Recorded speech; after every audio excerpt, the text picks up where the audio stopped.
लेकर के आए हैं और धातु अधातु का ऑब्जेक्टिव। ठीक है, तीसरा चैप्टर केमिस्ट्री का हमारा। ठीक है, देखोगे धातु अधातु चैप्टर का ही नाम है, इसमें ऑब्जेक्टिव क्वेश्चन को दिमाग में रखोगे। देखो धातु के बारे में, ठीक है, धातु मेटल, मेटल के बारे में जो पहला क्वेश्चन है, ये विद्युत का क्या हुआ करता है, विद्युत का सुचालक,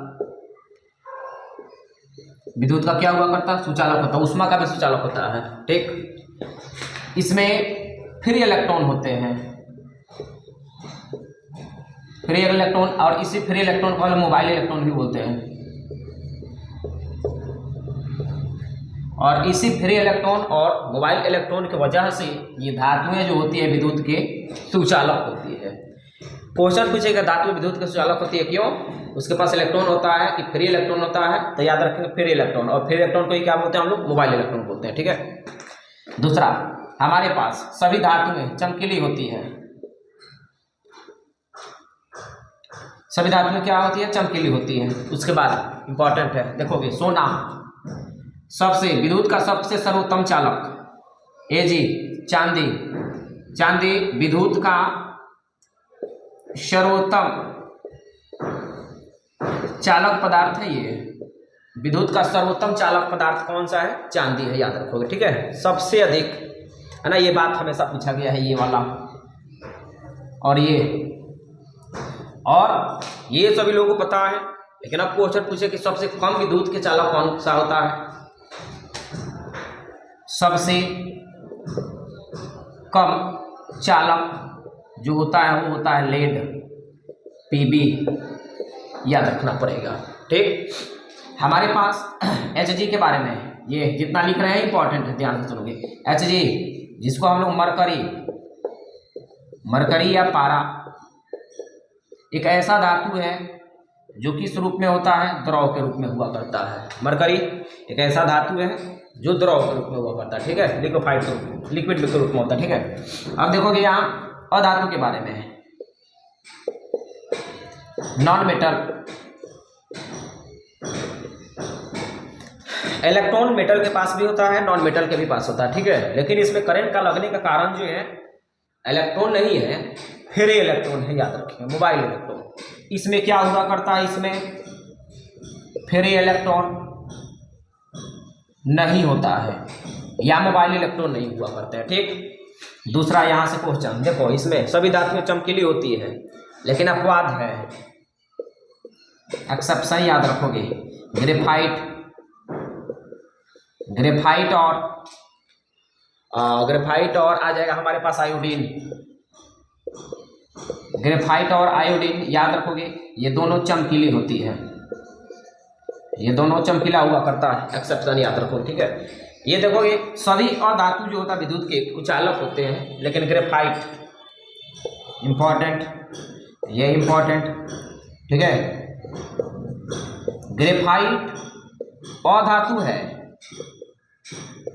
ग्रेफाइट अधातु है, लेकिन फिर भी, लेकिन ये विद्युत का चालक होता है। अधातु के बारे में ये केस याद रखना पड़ेगा। ठीक, अच्छा दूसरे सेक्टर में यहां पूछे कि हमारे पास धातु जो है ऑक्सीजन से जब अभिक्रिया करेगा तो ये हमारे पास भास्मिक ऑक्साइड बनाता है, जो कि कल भी हम शायद बात किए थे, हाँ किए थे, भास्मिक ऑक्साइड बनाता है। ठीक, धातु जब ऑक्सीजन से अभिक्रिया करेगा तो जो ऑक्साइड बनेगा वो भास्मिक ऑक्साइड बनेगा। उसके बाद जब अधातु अभिक्रिया करेगा ऑक्सीजन से तो ये अम्लीय ऑक्साइड बनाता है, अम्लीय ऑक्साइड। एग्जाम्पल देखना चाहोगे, ये Na2O, CaO देख लो, Na2O सोडियम है, ये सोडियम से ऑक्सीजन मिला है, भास्मिक हो गया। कैल्शियम धातु है, ऑक्सीजन मिला, ठीक है, भास्मिक ऑक्साइड हो गया। यहाँ अम्लीय ऑक्साइड के बारे में देखोगे, SO2 हो गया, SO3 हो गया, CO2 हो गया, ये सब क्या है, अम्लीय ऑक्साइड है। क्यों अम्लीय ऑक्साइड है? क्योंकि यहाँ सल्फर है, सल्फर क्या है, अधातु है, अधातु ऑक्सीजन से अभिक्रिया करेगा तो ये अम्लीय ऑक्साइड बनाता है। ठीक है, हमारे पास एक ऐसा कुछ ऐसे भी ऑक्साइड हमारे पास हुआ करते हैं जो अम्लीय ऑक्साइड और भास्मिक ऑक्साइड दोनों की तरफ व्यवहार करते हैं, ठीक है ना, इसलिए उसको उभयधर्मी ऑक्साइड बोलते हैं। उभयधर्मी या इसी को द्विधर्मी, दो धर्म का होता है ये, द्विधर्मी ऑक्साइड किसको बोलेंगे? इसका बेस्ट एग्जाम्पल, 3 को एग्जाम्पल दे रहे हैं, ठीक है। यहाँ केवल ऑब्जेक्टिव सीखने आए हैं, हम बताएंगे इसको। Al2O3 हुआ, ठीक है, ZnO हुआ, है ना, BeO हुआ। याद रखोगे ये हमारे पास ऐसे ऑक्साइड हैं जो उभयधर्मी ऑक्साइड की तरह मतलब अम्लीय भी होते हैं और भास्मिक हुआ करते हैं, ठीक है, इसलिए क्या कहते हैं? उभयधर्मी ऑक्साइड बोलते हैं, ठीक। यहाँ तो कोई दिक्कत नहीं है। अब देखोगे अगला जो हमारे पास टॉपिक है वो दिमाग में रखो, ठीक। हमारे पास धातु का निष्कर्षण सीखना है। अगला देख लो, धातु का निष्कर्षण। धातु के निष्कर्षण में तुमको दिमाग में रखना पड़ेगा। देखो हमारे पास अल्युमिनियम है, यहाँ अल्युमिनियम का परमाणु संख्या 13 होता है। अल्युमिनियम का अयस्क, अल्युमिनियम का अयस्क 3 हुआ करते हैं, याद रखना पड़ेगा। एक होता है बॉक्साइड का जो अनुसूत्र होता है तुमको Al2O3 × 2H2, जो कि हमेशा पूछा गया है कि अल्युमिनियम के निम्न में कौन ऑक्साइड है? तो बॉक्साइड। और भी ऑक्साइड हैं, कुरंडम का होता है Al2O3। तीसरा क्रायोलाइट का याद रखोगे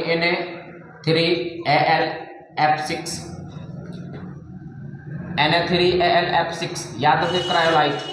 पूछा है यहाँ, देखो अल्युमिनियम के 3 अयस्क होते हैं, लेकिन अल्युमिनियम का जो निष्कर्षण किया जाता है उसके मुख्य अयस्क से किया जाता है, बॉक्साइड से किया जाता है। तो परीक्षा में ये पूछता है कि निम्न में कौन बॉक्साइड है? तो याद रखोगे। दूसरा क्वेश्चन पूछता है कि अल्युमिनियम के किस अयस्क में क्लोरीन परमाणु उपस्थित होता है? तो याद रखोगे क्रायोलाइट में, ठीक, दिमाग में रखोगे। उसके बाद आ जाओ जिंक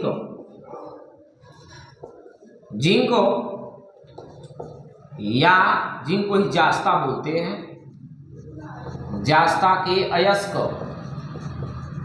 इसके भी अयस्क देख लो। पहला अयस्क है तुमको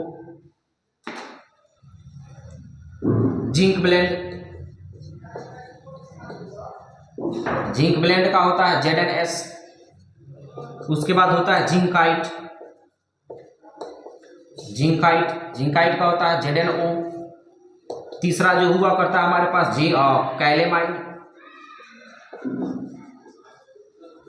कैलेमाइड, याद रखोगे ZnCO3। जिंक का निष्कर्षण यहाँ 2 से करते हैं हम लोग सामान्यतः, इससे जिंक ब्लेंड और कैलेमाइड। ये भी हमेशा पूछा गया परीक्षा में, ठीक है। आगे देखो हमारे पास आया तुमको अगला हमारे पास आ गया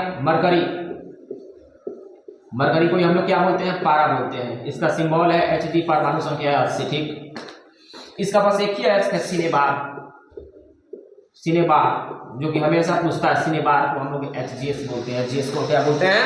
सिनेबार बोलते हैं, ठीक है। दिमाग में रखोगे बात को। अब देखो ध्यान से, अब हमारे पास हो गया ये, कोई दिक्कत यहाँ तक? पहले देख लो, इसको नोट कर लो।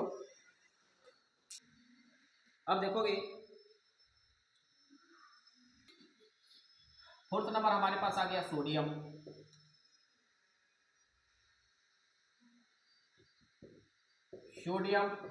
देखोगे तो सोडियम का संकेत बचपन से सीखते आ रहे हैं। 23 परमाणु संख्या हो जाता है 11, द्रव्यमान हो जाता है 23 है। उससे मतलब ये देखो सोडियम का जो निष्कर्षण किया जाता है उसके अयस्क को NaCl कहते हैं। ध्यान से सुनो, NaCl से किया जाता है। किस विधि द्वारा पूछा जाता है? तो डाउन विधि द्वारा, याद रखेंगे। सोडियम का निष्कर्षण NaCl से किया जाता है, उसके अयस्क NaCl से किया जाता है। जिस विधि द्वारा किया जाता है उसको डाउन विधि बोलते हैं। डाउन विधि ये पूछा गया है एग्जाम में, ठीक। अब देखो, अब आ जाते हैं हम लोग गोल्ड के बारे में। सोना, जानते हो सोना संकेत होता है Au। ये जो शुद्ध सोना जो हुआ करता है, शुद्ध सोना याद रखोगे, शुद्ध सोना 24 कैरेट का हुआ करता है। शुद्ध सोना कितना कैरेट का होता है? 24 कैरेट का होता है, ठीक है। जिसका उपयोग आभूषण बनाने में नहीं करते हैं। शुद्ध सोना बहुत ही सॉफ्ट हुआ करता है, ठीक है। अब इतना सॉफ्ट हुआ करता है कि इसको आभूषण बनाने में, मतलब ज्वेलर्स बनाने में हम लोग नहीं यूज कर सकते हैं, ठीक है। तो आभूषण बनाने के लिए आभूषण में 22 कैरेट का सोना यूज होता है। आभूषण बनाने में कितना कैरेट का सोना यूज होता है? 22 कैरेट का सोना यूज होता है। ठीक है, इसमें 2 कैरेट में क्या हुआ करता है? 22 कैरेट तो सोना हो गया, 2 कैरेट जो होता है, 2 कैरेट में याद रखोगे या तो सिल्वर उसमें डाल देगा और नहीं तो कॉपर डाल देता है, तब वो आभूषण हमारे पास बनता है। ठीक, सोने की शुद्धता की माप जो होती है ना, सोने की शुद्धता की माप जो है, सोने की शुद्धता की माप की शुद्ध है कि नहीं है सोना, वो हॉल मार्क से किया जाता है, हॉल मार्क से किया जाता है। ये हमेशा क्वेश्चन पूछा गया है, सोने की शुद्धता की माप किससे किया जाता है? हॉल मार्क से किया जाता है। ठीक है, अब देखेंगे हम लोग कि हमारे पास आ गया एक बार ये दिया, बड़ा इंपॉर्टेंट चीज, अम्लराज। अम्लराज, इसको एक बार एजिया बोलते हैं। एक बार एजिया कभी कभी हिंदी में ही एक बार एजिया लिख देता है, एक बार एजिया का हिंदी होता है अम्लराज। ठीक है, ये क्या हुआ करता है, ध्यान से सुनोगे, ये जो है अम्लराज एक मिश्रण होता है, अम्लराज एक मिश्रण होता है। किसका मिश्रण होता है? देखो, com HNO3 plus com HCl का मिश्रण होता है। याद रखोगे क्या? एक्वारेजिया। ये जो एक्वारेजिया है, एक्वारेजिया जो है बनाता क्या है? ध्यान से सुनो, NOCl प्लस H2O, अब प्लस में यहाँ ध्यान देना नवजात क्लोरीन को देता है। दिखाई दे रहा है ये नवजात क्लोरीन, दिखाई दे रहा है ये, इसको हम लोग बोलते क्या है? नवजात क्लोरीन।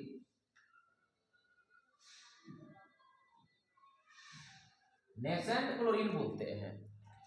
एक्वारेजिया आया किस लिए? तो ये एक्वारेजिया का काम क्या है? एक्वारेजिया का उपयोग कहाँ होता है? एक्वारेजिया का उपयोग होता है, याद रखेंगे, सोना, सोना चांदी प्लेटिनम को घुलाने के लिए, सोना चांदी प्लेटिनम को घुलाने के लिए अभी तक हमारे पास ऐसा इंडिविजुअल एसिड नहीं है।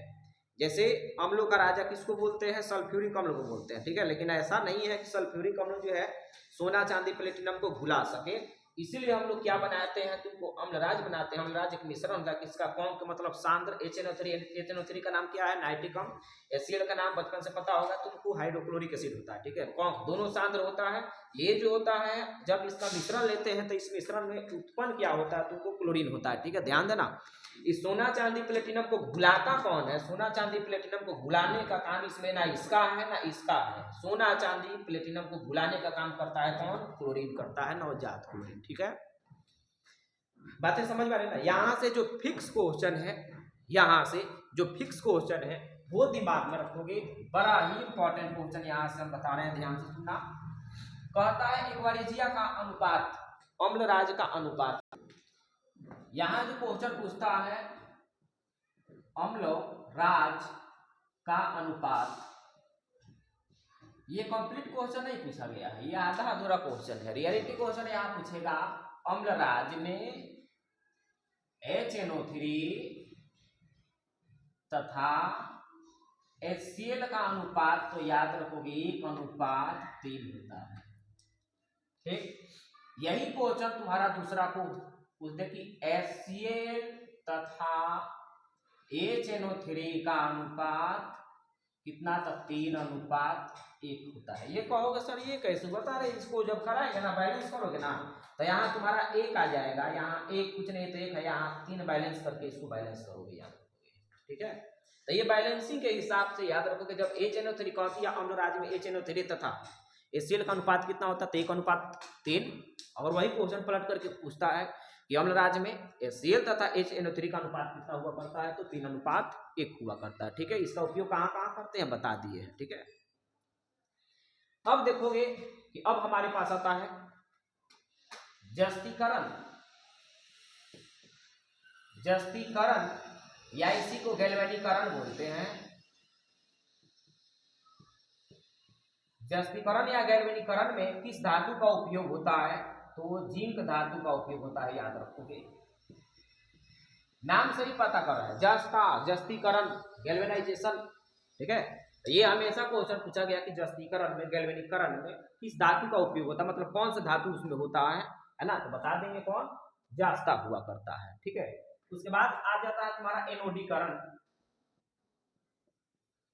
एनोडीकरण में किस धातु का, कौन सा धातु प्रयुक्त होता है, तो इसमें अल्युमिनियम धातु का हम लोग उपयोग करते हैं। एनोडीकरण में कौन सा धातु उपयोग होता है ना, अल्युमिनियम, याद रखोगे, पहले इसको नोट कर लो। अब देखोगे यहाँ जो है मिश्र धातु, ठीक है, मिश्र धातु से जो ऑब्जेक्टिव क्वेश्चन आया करता है, ठीक है, तो वो आया करता है, इसके बारे में एक क्वेश्चन इसमें से फिक्स है, याद रखोगे। Fe plus Ni plus Cr chromium, इससे जो होता है स्टील बनता है। इसका दूसरा ना ऐसे भी बोल सकते हैं स्टेनलेस, स्टेनलेस स्टील एक मिश्र धातु है। किससे बनता है, Fe nickel, iron nickel, chromium से, ठीक है। पीतल, पीतल हम लोग बचपन से ब्रास इसको बोलते हैं, ठीक है, ठीक है, वो किससे बनता है, कॉपर और जिंक से, कॉपर और जिंक से मिलकर के पीतल बनता है, ठीक है। Cu प्लस Sn कुशन, इसको बोल से याद कर सकते हो, ये होता है ब्रोंज, ब्रोंज मेटल, ठीक है, ब्रोंज मेटल, है ना। Sn प्लस Pb, ये सोल्डर बनता है। सोल्डर का उपयोग देखोगे सोल्डिंग करने में, जो सोल्डिंग जो इससे किया जाता है ना, उस पर क्या किया जाता है, एल्युमिनियम जब रखा जाता है, एल्युमिनियम पिघल जाता है, जो लोहा उसमें हुआ करता है ना, वो सोल्डर है, याद रखोगे, वो मिश्र धातु है, याद रखना, ठीक है। उसके बाद उत्कृष्ट गैस हमारे पास आता है, याद रखोगे, उत्कृष्ट गैस, या इसी को हम लोग अक्रिय गैस भी बोलते हैं। उत्कृष्ट गैस, अक्रिय गैस पूछता है कि निम्न में कौन उत्कृष्ट गैस है, कौन अक्रिय गैस है, याद रखोगे, ध्यान से सुना। Helium, neon, argon, krypton, xenon, radon, Xe है, जेनॉन को हम लोग Xe बोलते हैं, ठीक है, रेडॉन, ठीक है। उसके बाद तुमको आता है कि किस धातु को चाकू से काट सकते हैं, याद रखोगे, किस धातु को हम लोग चाकू से काट सकते हैं, तो याद रखोगे, लिथियम को भी चाकू से काटा जा सकता है, सोडियम को भी चाकू से काटा जा सकता है, पोटेशियम को, याद रखोगे, तीनों को हम लोग चाकू से काट सकते हैं। और एक और हम बताए हैं तुमको वहाँ, शुद्ध सोना, है ना, प्योर गोल्ड, शुद्ध सोना को भी हम लोग चाकू से काट सकते हैं, ठीक है। लेकिन ऑप्शन के हिसाब से देखेंगे कि ऑप्शन क्या, अगर तीनों ऑप्शन है तो तीनों पर टिक लगाएंगे, कोई एक है तो कोई एक पर लगा देंगे, ठीक है। यहाँ तो कोई दिक्कत, ये हमारे पास क्या है, तुमको धातु और धातु का टोटल ऑब्जेक्टिव हुआ, ठीक है, धातु और धातु का टोटल ऑब्जेक्टिव हुआ। यहाँ से याद करेंगे तो बहुत सारा सब्जेक्टिव क्वेश्चन भी याद हो जाएगा, ठीक है। अब जो हम मिलेंगे बड़ा ही इंपॉर्टेंट चैप्टर में, लॉन्ग चैप्टर में मिलेंगे ऑर्गेनिक कंपाउंड में, ऑर्गेनिक केमिस्ट्री में, ठीक है, कार्बन तथा इसके यौगिक, ठीक है। उसमें बढ़िया बढ़िया ऑब्जेक्टिव क्वेश्चन जितना शुरू करेंगे बस उतना क्वेश्चन आएगा, है ना। तब तक कल के लिए हम वेट करते हैं। जय हिंद, जय भारत।